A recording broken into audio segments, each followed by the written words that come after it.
आज हम लेके आए हैं आपके लिए रॉ वॉश के अंदर एक बहुत ही प्यारा आर्टिकल। रॉ वॉश वो फॉर्म है डेनिम की जो बिल्कुल ओरिजिनल फॉर्म होती है, उसे रॉ वॉश कहते हैं। बहुत ही प्यारा माल आया है, 3 कलर का चार्ट आया है। एक बार आपको तीनों कलर भी दिखाते हैं, फैब्रिक भी पास से दिखाते हैं। 2 शेड्स आए हैं ब्लू में, एक आया है ब्लैक के अंदर। ये ग्रे ब्लैक शेड होगा, जेड ब्लैक नहीं, ग्रे ब्लैक के अंदर शेड आएगा। बहुत ही प्यारा आर्टिकल है, ऊपर गोल्डन कलर की स्टिचिंग से चेन स्टिच का डिजाइनिंग है। बहुत प्यारी एसेसरी है, व्हाइट बेस फैब्रिक आएगा।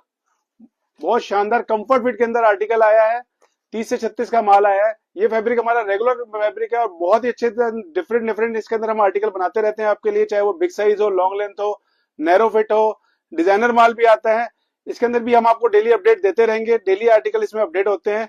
तो आप जल्दी से जल्द हमारे को व्हाट्सअप करके हमारे आर्टिकल भी ले सकते हैं और हमारे स्टोर पे आके आप बहुत सारे आर्टिकल दे सकते हैं।